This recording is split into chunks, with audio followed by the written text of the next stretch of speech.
آپ جانتے ہیں کہ اللہ تعالیٰ کی ذات کتنی کریم ذات ہے.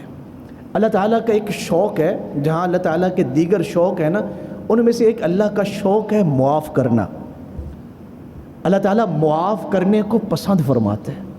اللہ تعالیٰ کے جو پسندیدہ جو اللہ کی صفات ہیں ان میں سے ایک صفت یہ ہے کہ اللہ معاف کرنا پسند کرتے ہیں. چھوٹی چھوٹی باتوں سے اللہ راضی ہو جاتے ہیں. ہمارے ہاں معاملہ کچھ اس سے الٹ ہے. ہمارے اس موجودہ زمانے میں گناہوں کی ہمارے پاس کثرت ہے لیکن معافی کوئی نہیں. ہم اللہ کے حضور ندامت نہیں رکھتے، اللہ کے ہاں معافی مانگنے کا ہمارے پاس ٹائم کوئی نہیں. قرآن مجید نے کئی جگہوں پر یہ بات ارشاد فرمائی ہے، فلا تخشوا الناس واخشونی، لوگوں سے نہ ڈریں، آپ مجھ سے ڈریں. فلا تخافوہم وخافونی، اپنے دل میں لوگوں کا ڈر نہ رکھیں، اپنے رب کا ڈر رکھیں. ہم کیا کرتے ہیں؟ ہم لوگوں سے چھپ کے گناہ کرتے ہیں لیکن رب کے سامنے گناہ کرتے ہیں. لوگوں کا ڈر ہمارے دل میں ہے، اللہ کا ڈر جو خبیرم بما تعملون ہے، جو ہمارے ہر عمل سے باخبر ذات ہے، اس کا ہمیں ڈر کوئی نہیں. امام احمد بن حنبل رحمۃ اللہ علیہ کا نام آپ نے سنا؟ بہت بڑے امام ہیں. اتنے بڑے امام ہیں کہ آپ کے جنازے پہ 25 لاکھ سے زائد لوگ جو ہے وہ نماز جنازہ میں شریک ہوئے. 20,000 یہودی اور عیسائی جو ہیں وہ آپ کے جنازے کو دیکھ کے مسلمان ہو گئے. آپ کی قبر انور ہے عراق میں، ایک مکان کے اندر آپ کی قبر شریف موجود ہے. اللہ تعالیٰ آپ کو اور مجھے ان کی بارگاہ کی حاضری اللہ ہمیں نصیب فرمائے. امام احمد بن حنبل رحمۃ اللہ علیہ کی جو قبر شریف ہے 230 سال کے بعد جب آپ مدفون ہوئے تو 230 سال کے بعد آپ کی قبر کے پہلو میں ایک اور قبر کھولی گئی. کسی اور ہستی کو وہاں پہ دفن کرنا تھا. جب اس قبر کو کھولا جا رہا تھا تو ساتھ کچھ حصہ امام احمد بن حنبل کی قبر کا بھی کھل گیا. جو قبر کھولنے والے تھے انہوں نے جب اندر جھانکا ہے تو حیران رہ گئے.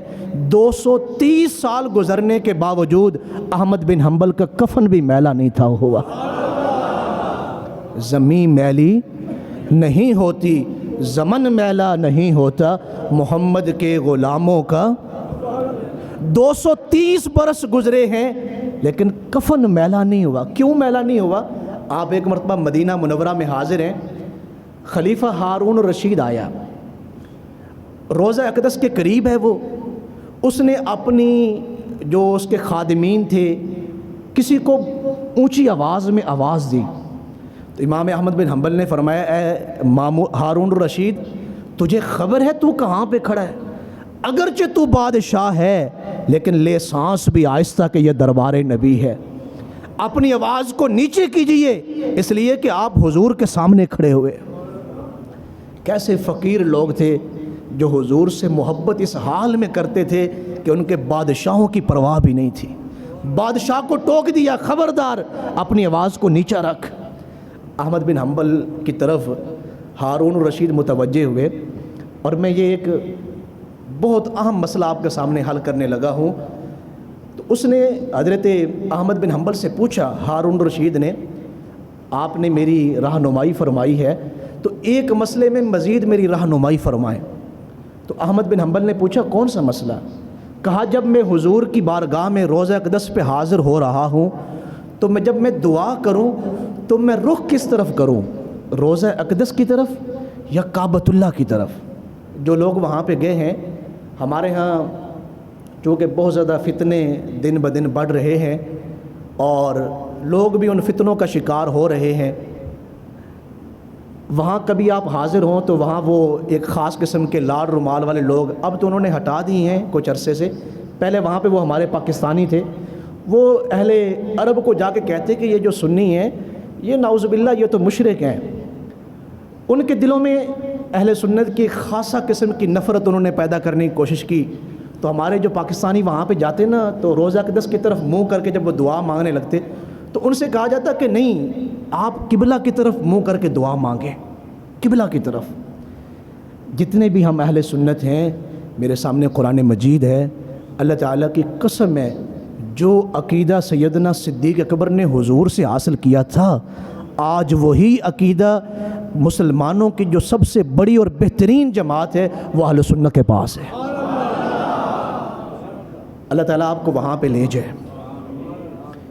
جب آپ قبلہ کی طرف اگر منہ کر کے نماز پڑھیں تو آپ کی پشت جو ہے وہ روضہ اقدس کی طرف ہوتی ہے۔ احمد بن حنبل سے کون پوچھ رہا ہے؟ یہ کئی صدیاں پرانی بات، اہل سنت کا عقیدہ کوئی آج پاکستان کے علماء اور مشائخ کا نہیں ہے۔ امام احمد بن حنبل کا کیا عقیدہ ہے؟ جب ہارون رشید نے پوچھا کہ میں دعا قبلہ کی طرف منہ کر کے مانگوں یا روضہ اقدس کی طرف منہ کر کے مانگوں، تو احمد بن حنبل نے فرمایا یہ بھی کوئی پوچھنے کی بات ہے؟ جن کی وجہ سے تمہیں رب کی پہچان حاصل ہے، تم ان سے منہ کیسے موڑ سکتے ہو؟ جنہوں نے تمہیں بتایا ہے کہ رب کون ہے، جن کی وجہ سے آپ رب کو ماننے والے ہیں، رب کو پا رہے ہیں، آپ ان سے منہ کیسے موڑ سکتے ہیں؟ آپ روضہ اقدس کی طرف منہ کر کے جو ہے وہ دعا مانگیں۔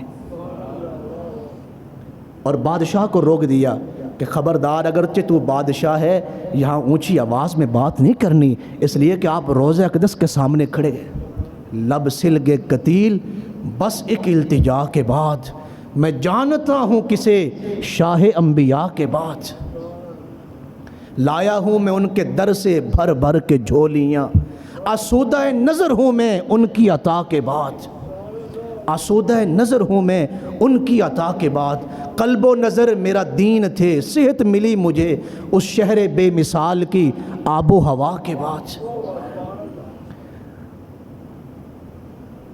تو احمد بن حنبل کی بات میں سنا رہا تھا، قبر کھلی ہے کتنے سالوں کے بعد؟ 230 سالوں کے بعد، تو آپ کا کفن بھی میلا نہیں تھا ہوا۔ کیوں؟ اس لیے کہ زمین میلی نہیں ہوتی، زمن میلا نہیں ہوتا، محمد کے غلاموں کا کفن میلا نہیں ہوتا۔ احمد بن حنبل رحمۃ اللہ علیہ نے اپنی زندگی میں ایک شعر لکھا، اس شعر کا ترجمہ کچھ یوں تھا کہ قیامت والے دن اگر بندہ اللہ کے سامنے کھڑا ہو تو اللہ تعالیٰ اسے کہہ دے، اے میرے بندے، تو میرے سامنے گناہ کرتا تھا، میرے سامنے، اور میرے غیروں کے سامنے تو خود کو گناہوں سے بچاتا تھا، اور آج میرے سامنے کھڑا ہے تو گناہوں کی ایک بہت بڑی جو ہے وہ پانڈ لے کے میرے پاس آ گیا ہے، توبہ بھی تو کر کے نہیں آیا، تو تجھے شرم نہیں آئی یہ عمل کرتے ہوئے کہ لوگوں کے سامنے جو میرے غیر تھے ان سے چھپ کے گناہ کرتا رہا، میرے سامنے گناہ کرتا رہا، جبکہ تیرے علم میں تھا کہ اللہ مجھے دیکھ رہا ہے، اور پھر ان گناہوں کی کثرت کی وجہ سے تو میری بارگاہ میں آ گیا۔ یہ شعر آپ نے اپنی زندگی میں لکھا۔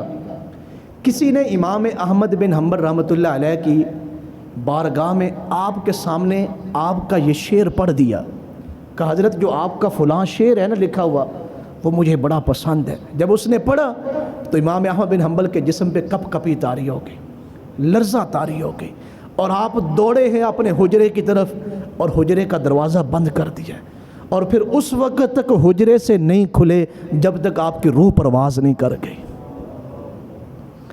کتنے عظیم لوگ تھے۔ سیدنا فاروق اعظم رضی اللہ تعالیٰ عنہ مراد رسول ہیں، عشرہ مبشرہ میں سے ہیں، امیر المومنین ہیں۔ فاروق اعظم کی باتوں پر کتنی مرتبہ اللہ نے قرآن مجید کی وہ آیات نازل فرمائے کہ جو فاروق اعظم کہہ رہے ہیں وہ ٹھیک کہہ رہے ہیں۔ فاروق اعظم اللہ کے خوف کی وجہ سے اس قدر روتے تھے کہ دونوں آنکھوں سے چہرے کے اوپر آنسوؤں کے نشان پڑ گئے تھے۔ آج ہمارے پاس اعمال کوئی نہیں لیکن گناہوں کی ندامت بھی کوئی نہیں۔ ان کے پاس، ان لوگوں کے پاس اعمال کی کثرت تھی، اللہ کا خوف بھی تھا۔ تو اس لیے ممکن ہے کہ یہ گھڑیاں ہمیں دوبارہ حاصل نہ ہوں شب قدر کی۔ یہ جو 2-3 تاک راتیں رہ گئی ہیں، ان راتوں میں جاگیں، ان راتوں میں اللہ کو منائیں، اللہ کو راضی کریں۔ تنزل الملائکۃ والروح، یہ وہ مبارک رات ہے کہ اس رات میں فرشتے نازل ہو رہے ہیں۔